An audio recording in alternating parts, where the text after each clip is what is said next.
A esta hora, el encuentro que esperabas. Encuentro con la ciencia con Modesto Montoya.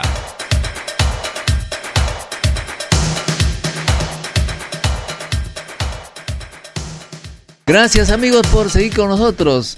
Estamos con nuestro amigo Tom, cuyo apellido mejor que él lo pronuncie porque es en francés. Tom Bossonnet. Tom Bossonnet, que es un estudiante de Francia, de una institución que se llama Escuela Superior de Técnica Aeronáutica y de la Construcción Automotriz. Nombre raro, que las siglas es Estaca, igual que nuestra institución que tenemos en Perú. Bueno, el tema es que Tom está en la UNI, en el Centro de Tecnología de la Información y la Comunicación, para un objetivo interesantísimo, que es que los peruanos iniciemos nuestra carrera de cohetes. No sé si alguna vez estaremos llegando a algún planeta, pero en todo caso, para llegar a cualquier sitio fuera de la Tierra se necesita un cohete, ¿no es cierto? Sí, claro, porque bueno, se necesita mucho empuje para poder combatir la atracción de la gravedad, ¿no? Por el famoso principio de acción y reacción. O sea que nosotros tenemos que salir de la Tierra usando el principio de acción y reacción, que es el principio con el cual funcionan los cohetes. Explícanos un poco, ¿qué es esto? Ese principio significa que si mandamos por un lado algo, la fuerza que se crea por haber mandado algo nos empuja del otro lado. Del lado opuesto. Del lado opuesto. O sea que si yo lanzo un gas hacia abajo, me voy hacia arriba. Exactamente. Y si lo hago de costado, me voy pues... Exactamente. Si tengo digamos, un spray poderoso con la mano derecha y lanzo el spray hacia la derecha, yo me voy hacia la izquierda. A la izquierda, exactamente. Y con ese principio puedo pues conducir un cohete. Sí, guiarse, ¿no? Y poder ir a cualquier sitio, ¿no? De esa manera. Claro, pero como con mi spray pues no llego muy lejos, ¿no? No, se necesita utilizar propelente, ¿no? Que son combustibles muy eficientes que producen muchísimos gases y así tener mucha empuje, ¿no? Y eso me lleva un poco a la época de la Segunda Guerra Mundial, de estos famosos V2. ¿Qué cosa era el V2? El V2 era básicamente lo que dicho sea de paso, venía, me parece, desde Alemania y caía en Londres y causaba el pánico, ¿no es cierto? Claro. El V2 es básicamente el primer cohete, ¿no? Que parece a los cohetes actuales, ¿no? Es un cohete que era de tipo propelente líquidos, que es la tecnología que seguimos utilizando ahora, pues que era muy eficiente por la época. Y ese cohete era más un misil, ¿no? El objetivo no era llegar a otro planeta o hacer estudios, era destruir cosas. Misil es aquel que va de un sitio de la Tierra a otro. A otro lado de la Tierra, y normalmente con el objetivo de destruir una cibla, ¿no? Pero en el caso del V2, al final era más una demostración técnica, porque al final los riesgos para Inglaterra no eran tan importantes, sino que el hecho que Alemania dominaba esa tecnología. Claro, porque allí miedo. Este cohete, el V2, llegaba y pues lo máximo que podía destruir pues era una casita, ¿no? Sí, y también no tenía mucha precisión, así que callaba a veces que hacía en Alemania, pues. En un campo vacío. Sí. O sea que más que nada era mostrar que eran capaces de hacer algo. Sí, capaz de poner y el que dirigió es el ingeniero Wernher von Braun. Von Braun, sí. Entonces, para ustedes, los expertos en esto, supongo que es como para los físicos Newton, digamos. Bueno, Newton también para usted. Sí, bueno, Newton también es un gran amigo, ¿no? Para nosotros. Y sí, von Braun es como uno de los padres, ¿no? De lo que conocemos actualmente de la aeroespacial, ¿no? De los cohetes. Ahora bien, él era nazi aparentemente, trabajaba con Hitler. Sin embargo, termina la guerra, muchos fueron llevados pues al juicio de Nuremberg, pero él lo llevaron a Estados Unidos con su equipo de gente y además me dicen, he leído por allí, que en embarcaciones especiales se llevaron todos los materiales de su laboratorio a Estados Unidos, ¿eso es cierto? Sí, y no solo los materiales, sino que también todos los documentos que pudieron recuperar después de la guerra. Es que Von Braun y su equipo intentaban quemar todo para que los Estados Unidos no disfrutan de su tecnología. Pero por suerte, para la tecnología, Estados Unidos logró recuperar documentos y toneladas de documentos, lo que le permitieron después hacer todo lo que conocemos. Lo nombraron a él jefe del proyecto, Sí. Creo que también en el proyecto Apolo, para hacer los cohetes que llegarían a la Luna. Claro, primero ha trabajado con, bueno, en la carrera aeroespacial en Estados Unidos se ha dividido en tres, ¿no? Por una parte el ejército de la tierra, una parte el ejército de la marina y otro el ejército del aire. Y cada uno desarrollaba su cohete. Von Braun fue integrado en la parte del ejército de la tierra, si no me equivoco. Y un poco más tarde sí ha empezado a trabajar sobre ese objetivo que era la Luna, ¿no? Que tuvo lugar durante la Guerra Fría y que fue al final para Estados Unidos casi una oportunidad porque a esa época tenían retraso frente a Rusia. Sí, porque Rusia ya había mandado Sputnik, por ejemplo, los primeros, ¿no? Que mandaron un satélite. Que fue una gran preocupación para Estados Unidos, y el señor Kennedy pues lanzó una famosa convocatoria a sus científicos. Nuestro objetivo, llegar a la Luna. Sí, y es interesante saber por qué la Luna. Porque la Luna era un objetivo tan grande que al final no importaba el avance que tenía Rusia. Y así los dos países se quedaban al mismo nivel para ese objetivo. Pues era una manera para Estados Unidos un poco de retomar desde cero, ¿no? Y poder así ganar la partida, ¿no? Contra Rusia. En lugar, quería dar un salto. Claro. Rusia llegó, digamos, a girar alrededor de la Tierra, pero yo llego más allá, a la Luna, ese es mi objetivo. Exacto. Ahora, tú me decías que los combustibles del B2 eran líquidos. Es todo un arte, una ciencia, una tecnología avanzada, esto de conseguir el mejor líquido, el mejor propelente. Pues allí hay... ¿Cuáles son los elementos más notables que han servido en este campo? Bueno, para hacer estos líquidos. Existen varias barreras, ¿no? De propelente que funcionan bien, pero la más importante, la más famosa, es el H2, el hidrógeno, ¿no? Y el O2, el oxígeno, ¿no? O sea, hidrógeno con oxígeno, eso Ajá. Pues hace agua. Sí, los cohetes al final son verdes, ¿no? Fábrica de agua. Fábrica de agua y un montón de agua a la vez, ¿no? Pero bueno, el problema es que para producir, sobre todo el H2, creo se necesita un poco contaminar. Por eso los cohetes no son tan verdes. Ahora, el H2 es el hidrógeno natural, ¿no es cierto? Es que porque está en molécula, dos átomos de hidrógeno hacen lo que existe en la atmósfera. Pero son extremadamente explosivos estos.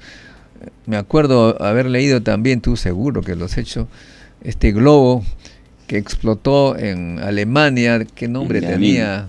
¿Cómo se llama? No me acuerdo el nombre de ese globo, pero fue el último de su... Bueno, antes pues... En Berlín era... Los alemanes viajaban muy cómodamente en estos globos que viajaban pues con hidrógeno, Zeppelin, ¿no? Zeppelin, que lleno de hidrógeno, gigantescos. Y allí pues viajaban cómodamente, flotando, felices, bebiendo su cerveza, porque ahí no venden no mucho vino. No, mucha cerveza ahí. Y de repente, ¡boom!, esto revienta porque el hidrógeno es extremadamente, es combustible, explosivo. Y esto entonces significa mucho cuidado para manejarlo. Claro. Todo eso se maneja en estructuras, ¿no? Edificios gigantísimo, con muchas seguridades y muy alejados de ciudades, por ejemplo, no se hace al centro de Lima, por ejemplo, será demasiado peligroso, ¿no? Y bueno, sí hay que cuidar muchísimo y sobre todo en los cohetes, porque para poder despegar el cohete debe ser lo más ligero posible y por eso utilizamos materiales muy finos. Las pieles, las paredes del cohete su fuselaje es muy muy fino y a todo momento podría fracasar, ¿no? Por eso hay que cuidar muchísimo para que todo no explota, ¿no? A pesar de que tomando cuidado, a veces explota todavía, ¿no? Y además acá en Perú, en Lima, tú conoces estás allá desde diciembre acá, ¿no es cierto? Hay grupos que están avanzando desde julio. Desde julio. Hay grupos que están avanzando en este campo de manera aficionada. ¿Conoces? Un poco he encontrado con IDA, ¿no? Que es la Agencia Espacial Peruana, que trabaja por su parte... ¿Hace cohetes? Sí, cohetes sondas, que son cohetes de 3 metros de largo, que permiten alcanzar unos 40 kilómetros, 50 kilómetros y hasta 200 kilómetros, con el objetivo de lanzar sensores para medir un poco cosas de la atmósfera, ¿no? La alta atmósfera. Y ya estamos llegando a 200 kilómetros arriba. 50 kilómetros creo 50 por el momento, kilómetros. pero es un primer paso, ¿no? ¿En qué parte se hace eso del Perú? Creo que lanzan los cohetes al norte, no soy seguro, pero creo que su área de lanzamiento está al norte. Y fuera de CONIDA, que es un organismo oficial, hay jóvenes también aficionados, me contabas, ¿no? Sí, justamente en la UNI, ¿no? Nuestro objetivo actualmente es de desarrollar cohetes experimentales, que son cohetes más chicos que los cohetes sondas, de 2 metros, y que pueden alcanzar una altura de 2 kilómetros, 3 kilómetros. Ya. Y eso nos permite también mandar sensores o también lo que se llama CANSAT, que son especie de mini satélite, ¿no? Que solo se dedican en medir cosas en el aire, ¿no? En el espacio aéreo. O sea que, y eso también nos permitiría de repente conocer la composición de nuestro contaminado aire aquí. Sí, una de las aplicaciones potenciales será, por ejemplo, hacer una cartografía, ¿no? De la contaminación en función de la altura, para poder medir cómo avanza Perú, ¿no? Cómo avanza Lima, y poder intervenir en las zonas más contaminadas, por ejemplo. ¿Y el combustible que van a usar? En nuestro caso no vamos a utilizar un combustible líquido porque... Sólido. Sí, la tecnología es más fácil y también más accesible, ¿no? Porque es bastante complicado. No hay hidrógeno mucho, digamos. Si hay hidrógeno adentro. Hay, pero bueno, es complicado ya mantenerlo y necesita ser enfriado también a menos 250 grados, lo que es muy complicado, que no podemos hacer a nuestro nivel, ¿no? Y por eso vamos a utilizar un combustible sólido que, al contrario del combustible líquido, tiene más empuje, pero en menos tiempo. Así que al final es un poco menos eficiente, pero para nuestro caso es exactamente lo que necesitamos. Ahora bien, después del combustible, también la forma del cohete, que tiene una forma aerodinámica. Ustedes en la escuela obviamente tienen que estudiar la aerodinámica. Claro, sí, es uno de los temas muy importantes, ¿no? Y sobre todo para la parte arriba del cohete, que se llama la ojiva, y que es un poco su cabeza, ¿no? Esa parte debe ser la más optimizada que se puede, porque de esa parte depende la mayoría de la aerodinámica del cohete. Para que reciba la menor resistencia del aire. Exactamente. Tú que viene de Francia y he visto los famosos trenes, los TGV. Ajá, sí. Trenes de alta velocidad, sí, que terminan pues, que empiezan, digamos, en punta. Claro, básicamente es la misma idea, ¿no? Que los cohetes y también los aviones. Los aviones, ¿no? Igual, ajá, ¿no? Y al final, actualmente se estudia también para los carros. ¿A los automóviles hay automóviles? Sí, hasta los automóviles. Bueno, les cuento que estuve en Alemania una época y en mi carrito avanzaba en la autopista y todo el mundo me pasaba. Parecía que yo estaba en reposo, porque bueno, obviamente nosotros acá estamos acostumbrados a viajar pues a 80, 100 kilómetros. Y ahí esos alemanes por esas autorrutas llegaban a 250 kilómetros por hora.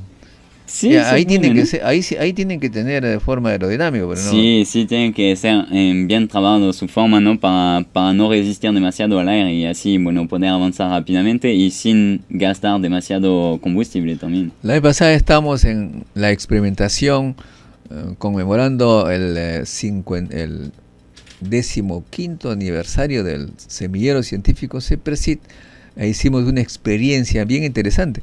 No tenemos acá de repente la manera que ustedes puedan ver, pero se trata de colocar una hoja así colgando al lado izquierdo de nuestra boca, digamos la hoja así un poco perpendicular a nuestra cara, al lado izquierdo, y uno soplaba por el lado derecho, soplaba digamos de frente, y la hoja que estaba al lado izquierdo, en lugar de alejarse de nuestra cabeza, que es lo que la gente esperaría, más bien se acerca, se va hacia el lado del viento. O sea, es una cosa impresionante cómo la hoja es atraída por el viento, que obviamente tiene que ser paralela a la hoja, no va a ser pues tampoco perpendicular.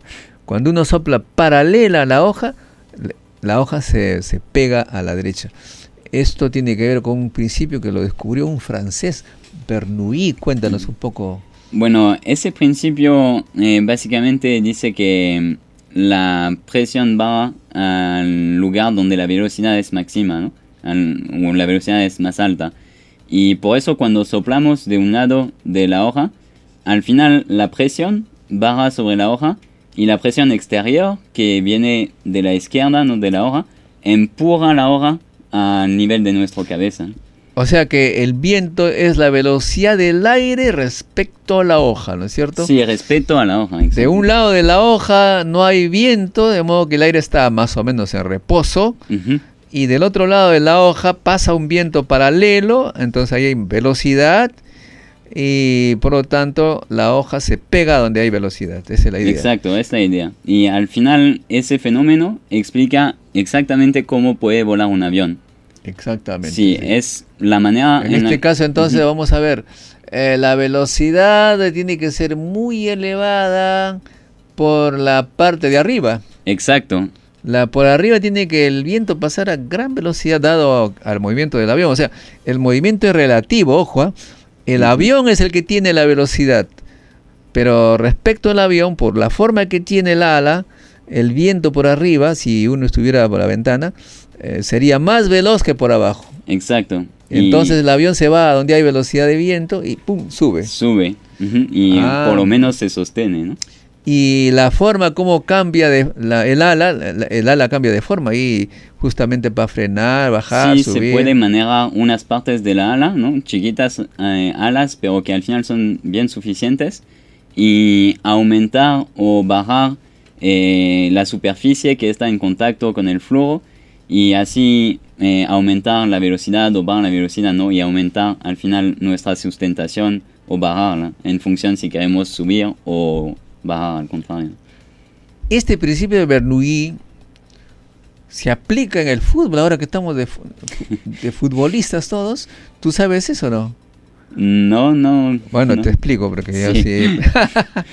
Resulta que si tú lanzas la pelota que gira, lo haces girar con un spin, o sea, no lanzas, el puntapié no va pues así frontal en el centro de la pelota, sino un poquito a la derecha, Uh-huh. de modo que la pelota va a ir girando en el sentido contrario a las hojas del reloj. Uh-huh. Al girar contrario a las hojas del reloj, entonces por un lado de la pelota,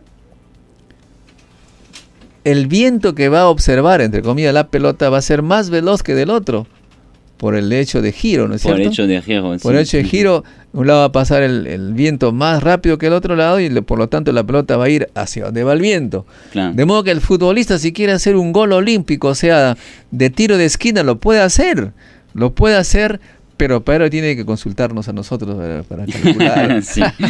Calcular exactamente. Porque ojo, porque no es tan fácil, ¿eh? Porque si tú tiras el puntapié por el lado un poquito descentrado a la derecha, la pelota, su velocidad va a ser hacia la izquierda, la velocidad lineal, digamos, ¿no?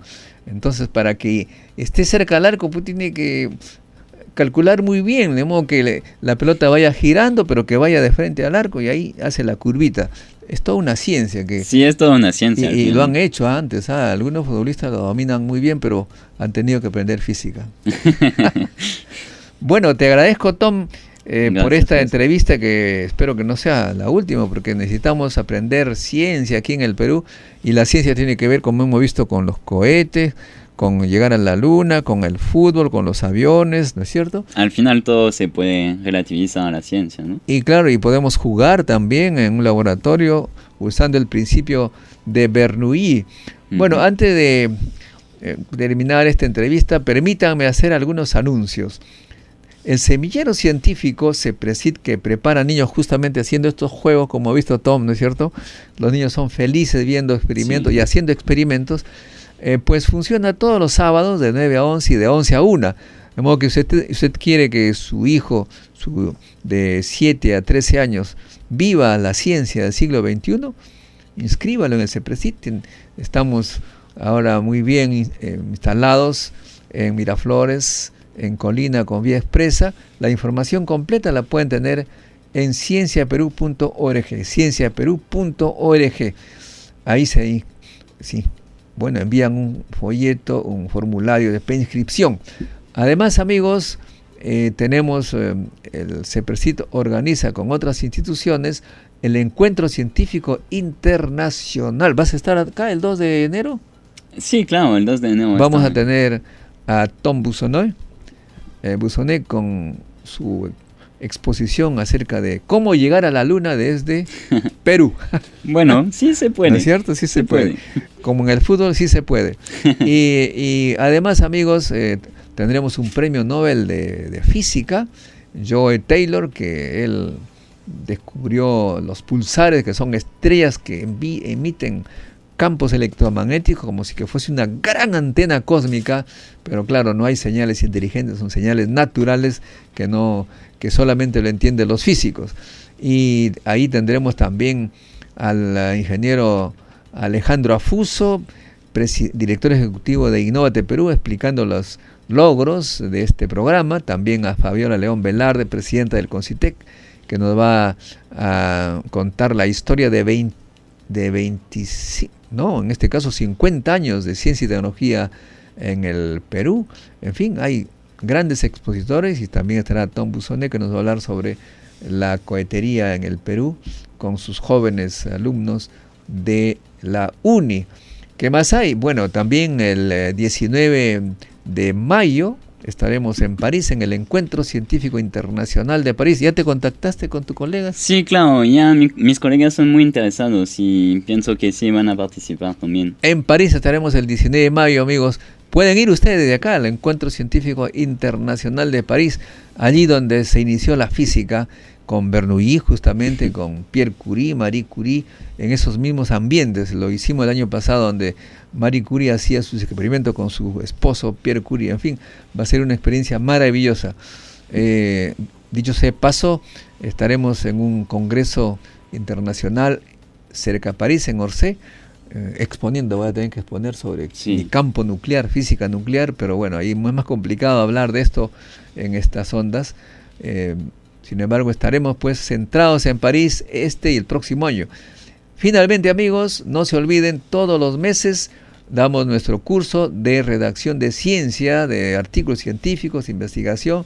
Eso lo vamos a anunciar mañana, el próximo evento, en cienciaperú.org. Bien, amigos, qué pena se terminó, Tom. Sí, pero bueno, lo haremos de nuevo otra vez, ¿no? Hasta un próximo encuentro con la ciencia, amigos. Gracias. Bríndele una oportunidad internacional a su hijo. Inscríbalo en el Semillero de Científicos e Ingenieros del Siglo XXI. Inscripción en www.cienciaperú.org.